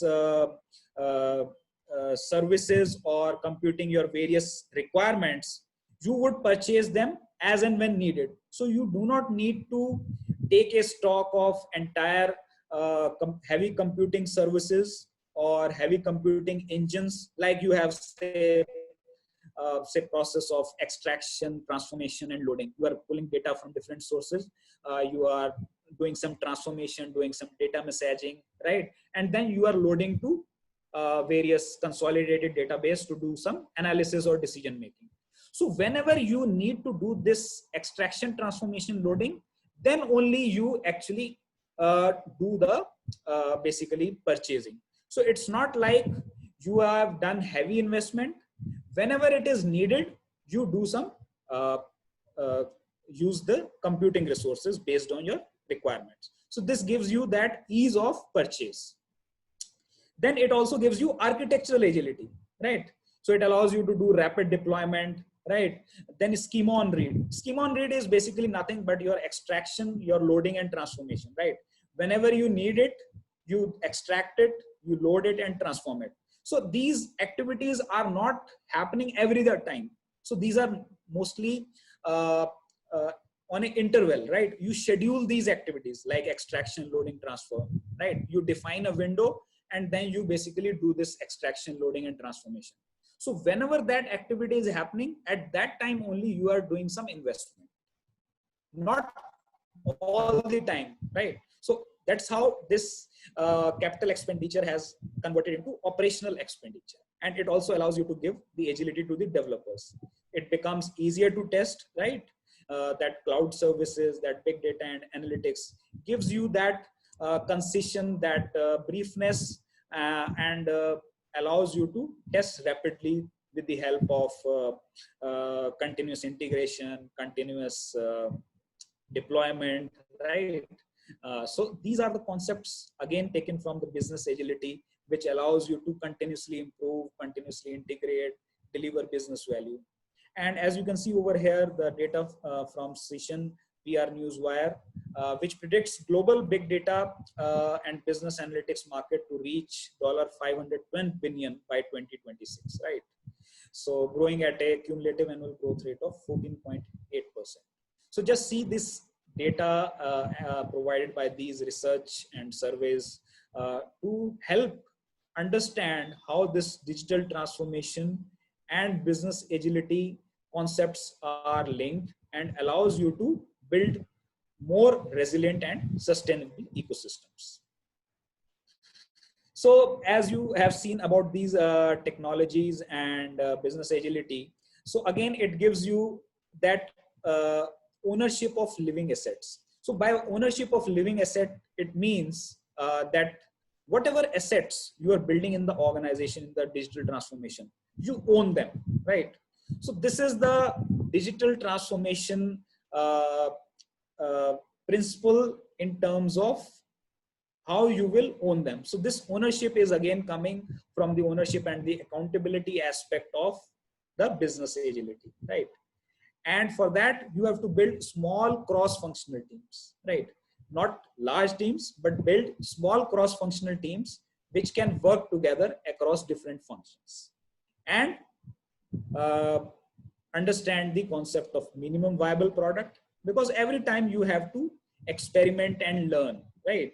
So through these digital enabled technologies, you can build your products faster, like in case of cloud or analytics, right? So you can build the services, build the features in a faster way to get early feedback, right?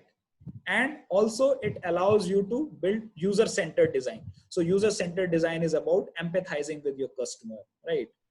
Getting feedback from the customer, right? You basically discover, you ideate, right? And you empathize.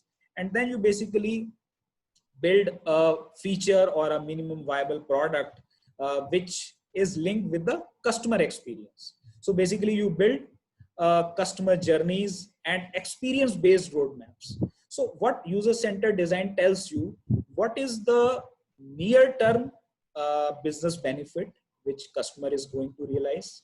What is the short-term business benefit which customer is going to realize? And what is the long-term business benefit the customer is going to realize. So when you divide this user-centered design into these three aspects and relate it with business benefits, so it helps you bringing the digital transformation and the business agility concept on the same path.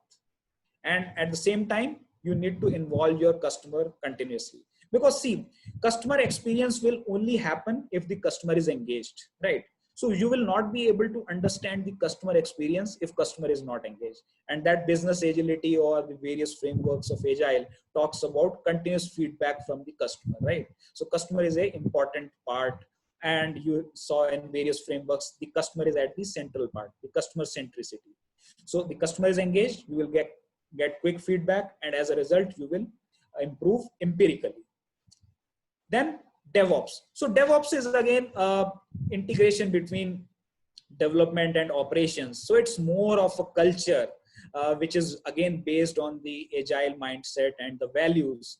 But it helps you to continuously integrate, continuously deploy, right?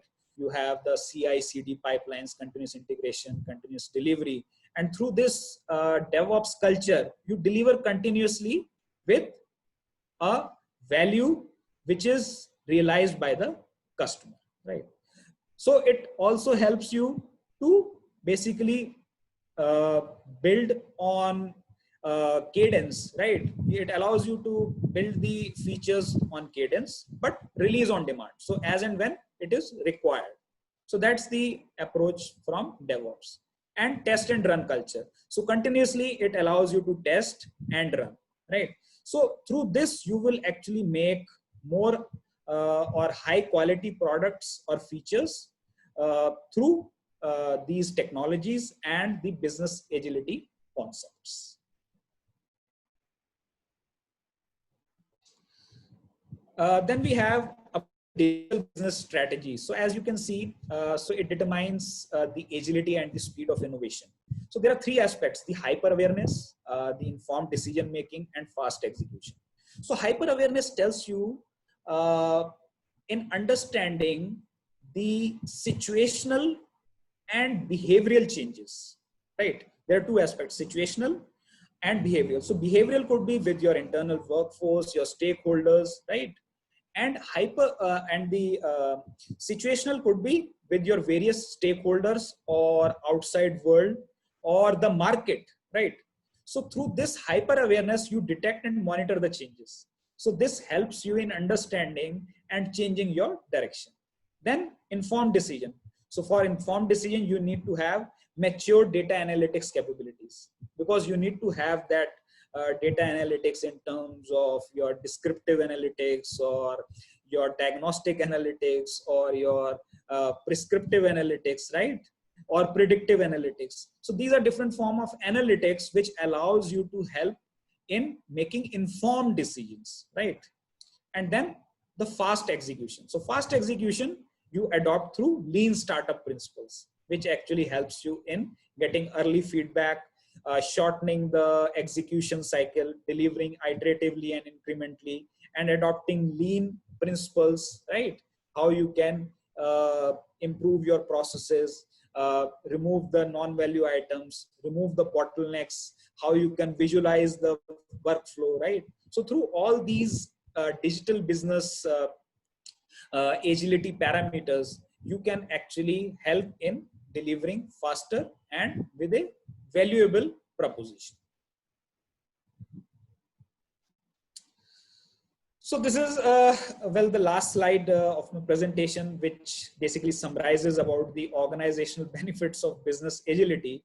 And on the right side, you can see, so it's basically a sort of hope and motivation, right? So you could have an unprecedented situation where you can see actually the tree is cut, but still you have a possibility of growth over there, right? So basically the various benefits which we talk about are the customer satisfaction through customer experience, then employee satisfaction, market success. So see, market success is very important in understanding the growth of the business, as well as the growth of the solution providers also, right?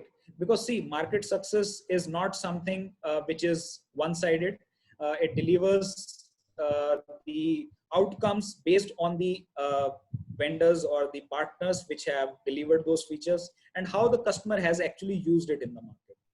And then it also helps in making a more collaborative environment, and it allows you to communicate better. At the same time, it also builds the ownership and accountability, adaptive leadership, which helps in building the culture, fostering the adaptive mindset, building continuous improvement culture, right? There is no blame game, right? And failures are treated as opportunities. You support your teams, and also allows you to identify better ways of working, right? See, there are various ways a team is following till now, but every time you inspect and adapt, there will definitely be something you will come out as a better way of working.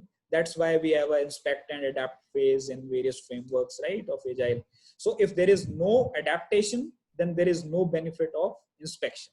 So adaptation must be there after inspection. And then it also helps in building that motivation, right, and resiliency and sustainability. So all these factors help you in deriving the business agility, either through the technological advancements you have seen under digital transformation, or the principles or the values from the business agility aspect. So all these aspects help you in building more resilient, sustainable systems, and help you in accelerating the digital transformation initiative through business agility mindset. So Manoj, this is all from my side. So if there are any questions, I'm most happy to answer. Sure.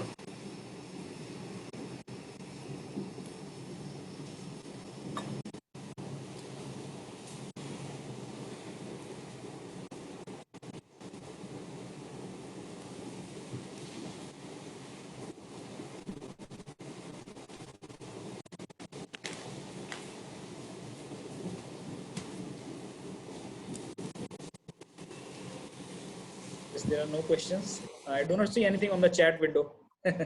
Yeah, same here. I was monitoring from start, so Okay, yeah, sure.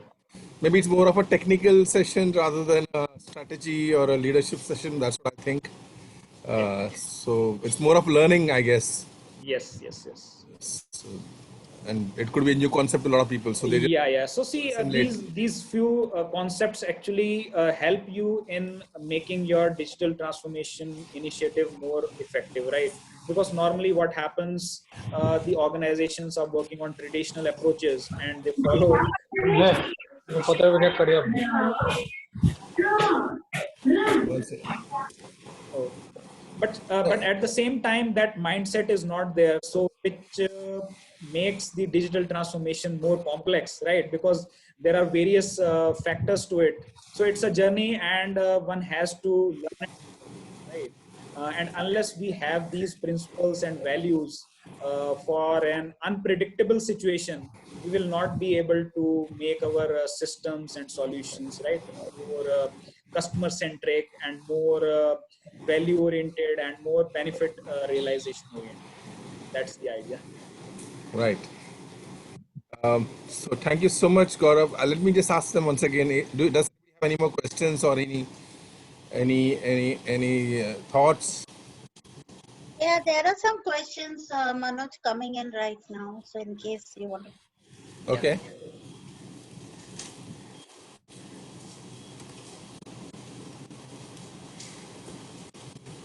please go ahead. Okay, so they are asking if there are any books that you could refer us to. Yeah. Yeah, so there are a lot of books. See, if you want to learn on the business agility aspect, so see, there are concepts you would find on internet. But see, in terms of understanding the concept, you need to see how you can build a agile mindset, right? So for those specific things, you can refer to one of the important big books from Jim Highsmith. So I can just type on the chat. So the author name is Jim Highsmith. And if you want to see from the project management aspect, so it's the book name is Agile Project Management. So this is the book name. I think I typed on private. Just a minute.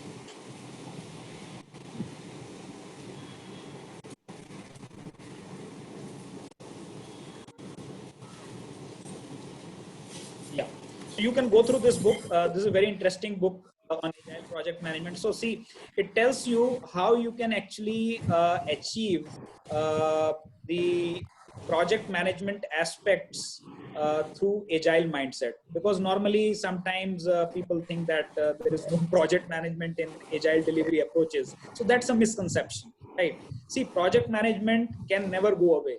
Project management will always be there, but it's the context which has changed in the agile world, right? Like we talk more about the servant leadership, or the culture which leadership needs to foster in an agile delivery approach is more important. So it's more of a collaborative and more of a communicative style, or the democratic way which we foster in building that culture which helps the team to evolve, right? So you can go through this book, very interesting. So next question is from Himanshu, I believe. What is the exact difference between automation and hyper automation? So see, automation is simple. See, automation was there prior to digital transformation also, right? You were actually automating various things, like there is a manual process, and you use some sort of, say, workflow engine, right? You have automated your entire business process. It was being done manually. You automated it, right? Either you used any, say, application, like let's take an example, simple example of say accounting software, right? So that's a very popular package, accounting package. So you have actually automated many of the tasks. But when we talk about RPA or the hyper automation, so there are various tasks which are repetitive on the UI layer also. So on the user interface layer, say for example, a operator is copying some details from an Excel and copying it to the application. So such type of repetitive tasks are being automated by robotic process automation. And hyper automation tells you how you can actually combine different technologies like robotic process automation, artificial intelligence, machine learning, where you have some sort of unstructured data, where the you do not have rule-based steps, rather you have some decision-making steps, like in a particular situation, what should be done, right? How effective the project management practices can be made. So in such type of decision-making scenarios, you use hyper automation, which is a blend of various technologies, right? So that's the basic difference between automation and hyper automation. So automation is more towards automating your back end and front end processes, but hyper automation is a layer which talks about intelligent automation and how it can actually mimic the human brain, right? So it's more towards that, not the human actions, but the human brain, right? Yeah. One more thing. I think Ayush has asked about what are the pitfalls of digital transformation. Yeah, so very, very interesting question. So see, pitfalls, see, if there is a lack of alignment between various stakeholders, if there is no environment of learning and experimentation, we have fixed targets, we have fixed scope, schedule, cost, then it can become a pitfall, right? And at the same time, if there is resistance in the organization, we have not communicated the vision clearly. Because see, normally what happens when we talk about digital transformation, so there are operational functions which are going on, which are working on the existing processes. So they feel, okay, when these processes are automated, so what they are going to do next, because they might lose their job, right? Because that's what they are actually doing on the operations side, right? So definitely there is a need to reskill and upskill those operators or those operational functions people continuously, so that they can actually work on the value added tasks, more on the knowledge based tasks rather than repetitive or mundane tasks. So these could be some of the pitfalls. And at the same time, if we do not align our strategy with our vision, so strategy is more towards your long term vision, right? And if we do not have that strategy for digital transformation, that agility is not there, then definitely there are chances that we may somewhat end up doing something which is not valuable, or we may not achieve that 100% benefit out of those initiatives. Gaurav, can you Yeah. hear me? I am Bharat Bhagat here. Yeah, hi. I have one query. I mean, maybe the statistics that you have given based on that Gartner, that 12.5% or 12.63% compounded growth will be predicted. But what is the baseline they have taken? So you are talking up to 2024. Today we are already in 2030. So what is the baseline they have taken? 2034, can you come again, the last point? This is, there will be a 12.63% growth rate will be there up to Okay. 2024. But today already we are in 2020. So what is the baseline they have considered? So see, this was based. So very interesting. So this was When based. this figure was announced. The query is, where was this figure announced? So this is again from the Gartner, taken from the Gartner survey. So they have shared these results based on their prediction. But yes, there are changes in terms of the current unprecedented situation, right? So you are right. So this figure will definitely change. So this was pre-COVID, right? So I would not say that this is something which is very recent. But yes, see, in terms of digital transformation, so see, as you are seeing, various initiatives are taken in terms of digitizing the processes, right?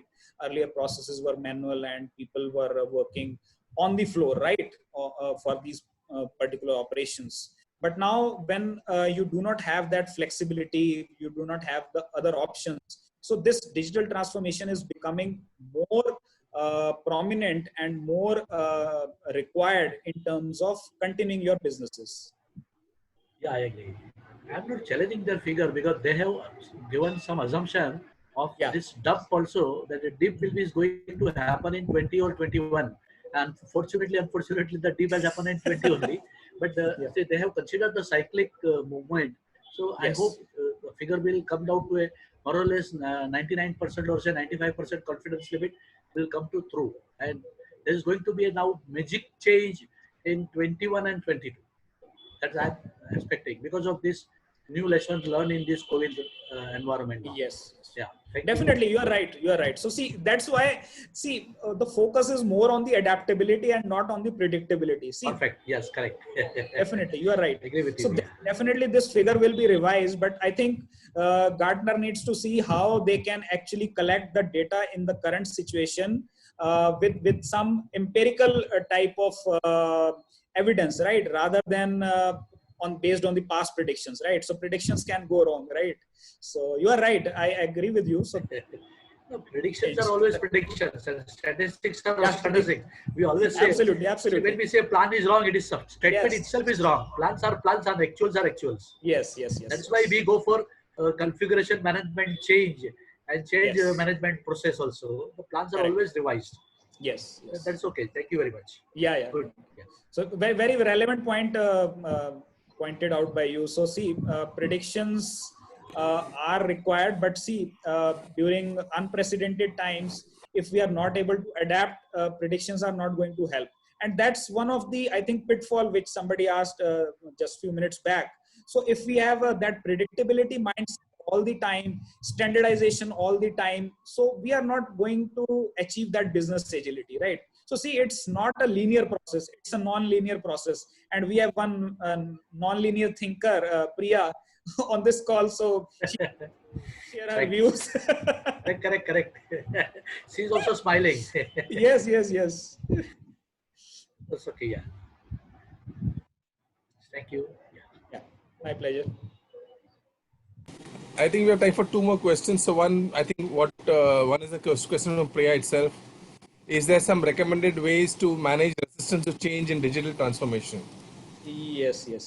So see, again, resistance to change is something which will be there when you are bringing a change initiative. See, but it resistance to change uh, is something which can be managed through coalition between the leadership and the various employees or the workforce, and also helping them understand how it is going to benefit the workforce as a whole and as a business entity. So it will help in making the resistance more in a positive direction rather than in a negative way, where it creates a fear or a sort of area which hampers the future growth.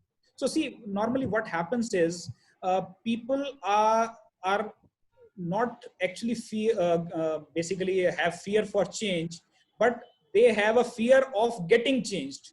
So see, they are in their comfort zone and they feel, okay, if this change is happening, how it is going to change my way of working, how it is going to impact my comfort zone. So once the people think that it is more towards their growth, right? So once you move from comfort zone to learning zone to growth zone, and if the vision is communicated from that direction, from comfort to growth zone, so I think that resistance is managed in a positive direction. And similarly for digital transformation, right?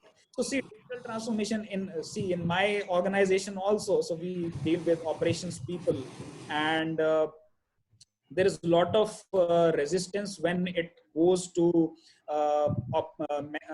automating your manual processes. But see, we have to not only focus on the FTE savings, the full-time equivalent, or the cost savings, but at the same time, we are actually helping them to understand how you can reskill and upskill to basically contribute to the value-added tasks. So we actually want to take out the robot out of the human. The repetitive task can be done by the robot, and the value-added task will be done by the human. So that's how you remove that resistance, and how it is going to basically make better progression in their career. So that's how that vision is communicated. All right, we'll have a last question. I think we'll take the one from Manan Patel. Okay. Do we have Indian industry benchmarks of commercial savings or ROI to justify the need to convince top management in going forward for DT, digital Yeah, transformation? so so that's very interesting. So see, in terms of return on investment, so we have to see various aspects. So, and the most important aspect is your feasibility assessment. See, if we haven't done any feasibility assessment and we immediately jump on, okay, we are going to start the digital transformation, that is not going to work. So first, we need to understand what are the pain points, what are the areas which we need to improve upon, and how we are going to basically realize the benefits, improve the efficiency, improve our productivity. So all these factors, we have to give some data points. So for those specific data points, we have to do a sort of cost benefit analysis, which tells you that over a period of time, you are going to invest this much.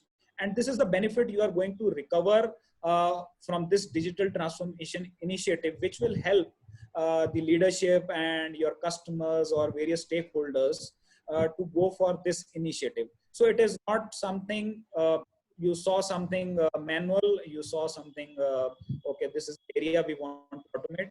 But without proper feasibility assessment, without proper internal alignment, like we said about the business agility aspect, it covers learning, experimentation, continuous learning. So we need to have that mindset that we may fail in first instance, right? So we should be ready for that. And but at the same time, we should fail fast, right? We should not make it a habit of failing. Okay, we need to learn something from that. So if we have these type of mindset, this type of data points in terms of investment, costs, benefits, so then I think it becomes easier to convince the leadership and the stakeholders.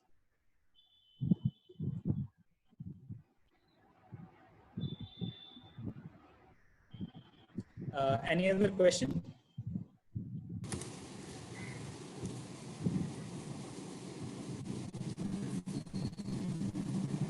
I think no more questions.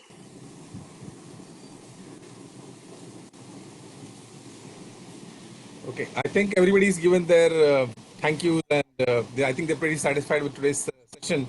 So, Bharat Bhai, do you want to do the honors? Yes, Bharat thank you very much. chapter. On behalf of the PMI Mumbai chapter and in behalf of the board, I hand over these thanking certificates to Mr. Gaurav Bhupar for his very knowledgeable experience, the thing that he has discussed. Probably it's something which the people is so systematically he has narrated all his experience and documented all these things. People will help us a lot who are booming in this area, and another 2 years probably this line of thinking will help everybody. Thank you very much. Please accept, Mr. Gaurav, please accept our certificate on behalf of the board and whole Mumbai chapter. Thank you. Thank you so much, Mr. Bharat. Thanks for your nice words and appreciation, and so quick in giving me this certificate of honor. So it was pleasure talking to you all, and a nice set of questions. And thank you so much, Priya and Manoj, for inviting me and sharing my views with the fantastic audience. Yeah, thank you so much, Gaurav. And everybody, thank you, friends, for attending today's session. Next week, it's a Sunday, we'll be having this session. It is an international speaker. So I request all of you to attend that session. Thank you so much and have a wonderful weekend. Unfortunately, I could not join in the beginning because I had a very urgent work to finish it up today in the morning before 10 o'clock. But then it took a little longer. So anyway, but I could get it, the screen presentation, I'll get a copy from Manoj also. I'll be happy. Thank you. Thank you so much. My pleasure. So, all right. Thank you so much, everybody. Have a wonderful weekend. Thank you. Stay safe and enjoy. Yeah, stay safe, everybody. Thank you. Take care and Bye. stay safe. Yeah, bye.